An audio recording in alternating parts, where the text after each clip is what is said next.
Olá, irmãos. Saúdo cada um de vocês com a graça e a paz do nosso Senhor Jesus Cristo, amém? Meu nome é Miriam Anitta, estamos aqui para ler um texto do pastor Nicholas Heller e nós vamos estudar o texto que se chama Minha Igreja.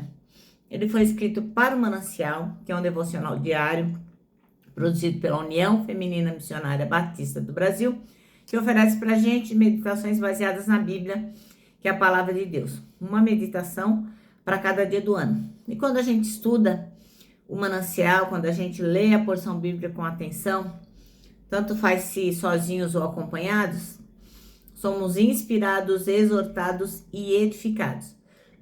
Desculpem, isso vai promover nosso crescimento cristão e vai nos encorajar com a missão de Deus.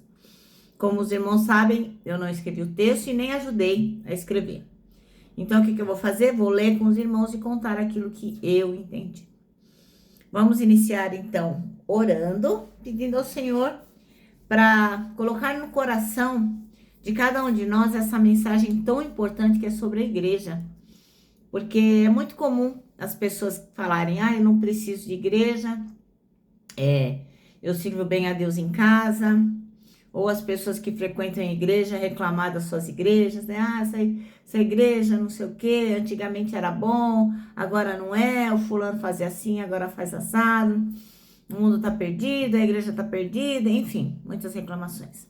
Então, esse texto de hoje, eu acho que vem a brilhantar a nossa mente, falar no nosso coração sobre a igreja.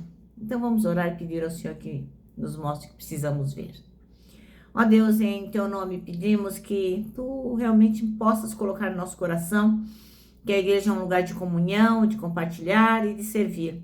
Que possamos, Senhor, compreender essa verdade, que possamos nos arrepender se não temos dado a nossa contribuição e o nosso reconhecimento.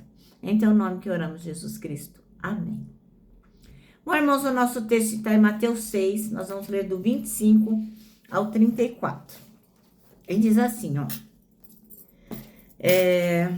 portanto, vos afirmo, não andeis preocupados com a vossa própria vida, quanto ao que haveis de comer ou beber, nem pelo vosso corpo, quanto ao que haveis de vestir. Não é a vida mais do que o alimento e o corpo mais do que as roupas?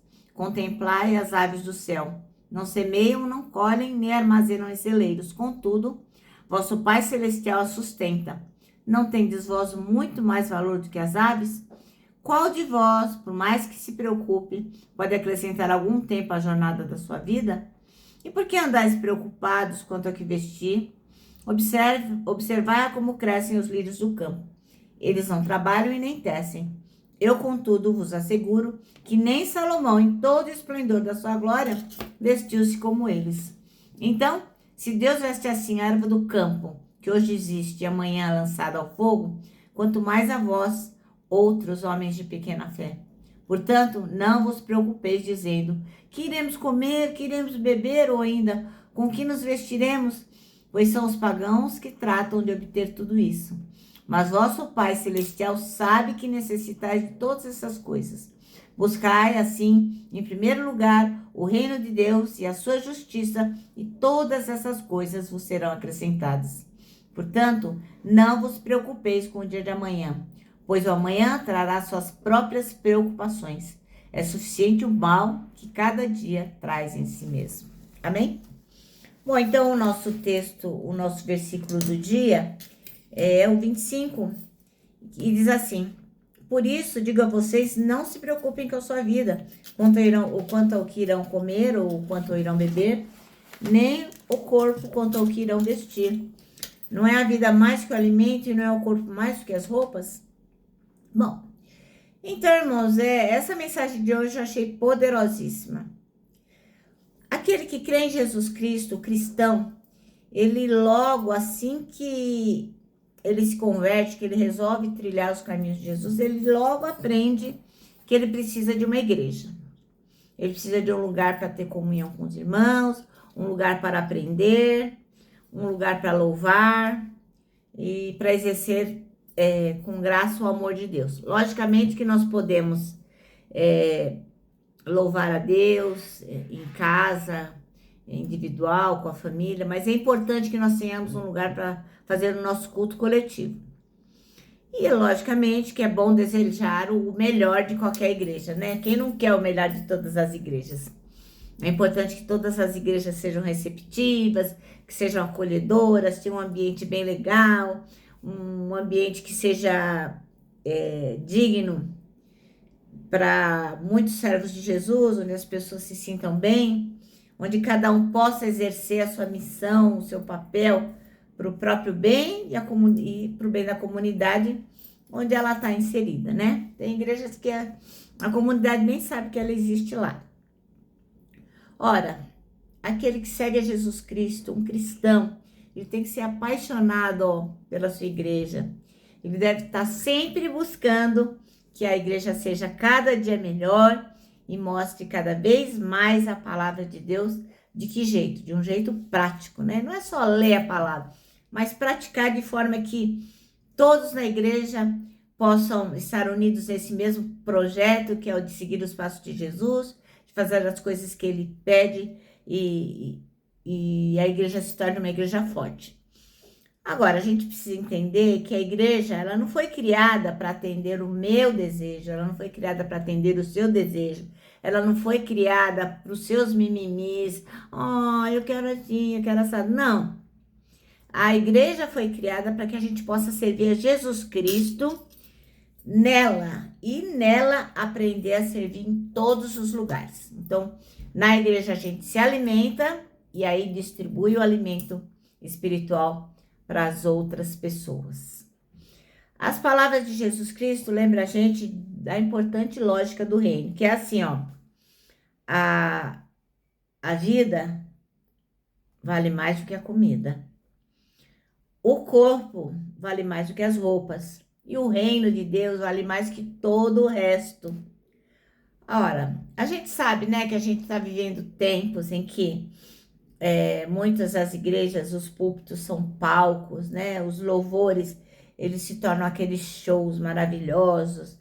E os crentes em Jesus, né? Aquelas pessoas que se dizem cristãos, muitas vezes acham que a igreja é um clube que está lá para atender a sua expectativa, fazer as coisas do jeito que quer. O pastor me contrariou. Aquele líder não fez do jeito que eu queria.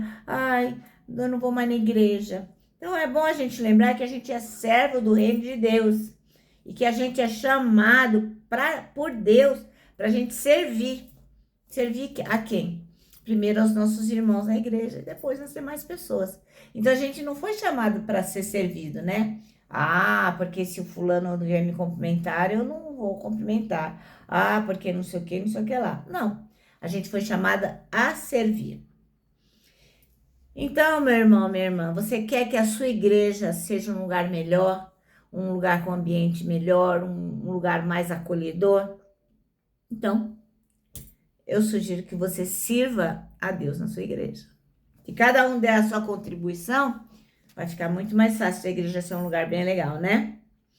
Você quer um líder melhor? Aquele líder lá é arrogante, aquele líder lá não sabe nada, aquele líder lá é um chato, eu não gosto daquela pessoa. Quer um líder melhor? Não tem problema. Simplesmente ore mais por ele. Invista tempo naquele líder para que ele possa melhorar, para que ele possa se tornar uma pessoa que realmente engrandeça o reino de Deus. Então, meu irmão, minha irmã, não esquece. A gente tem que buscar primeiro o reino de Deus. Primeiro o reino de Deus. E depois as outras coisas vão ser acrescentadas a nós. Então, fica a dica. Fica aqui a dica, né? Não fica falando mal da sua igreja, não. Trabalha. Faz o seu melhor. Se cada um fizer a sua parte, a igreja vai ser um lugar maravilhoso para que a gente possa se alimentar espiritualmente e distribuir esse alimento. Bom, nosso manancial termina assim, A igreja não foi criada para atender aos nossos desejos, mas para que nós possamos servir a Cristo.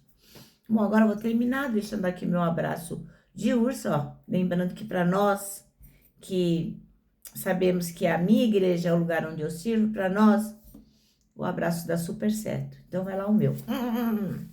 Quero que você se lembre também do versículo deste ano que escolhemos, né, que é 1 Tessalonicenses 5:9, que diz: porque Deus não nos destinou para ira, mas para recebermos a salvação por meio de nosso Senhor Jesus Cristo. Agora sim, agora eu me despeço com a frase do ano que é: não tema, por maior que seja o seu desafio. Não tema não, viu, meu irmão? Não tema, minha irmã. Deus já está lá.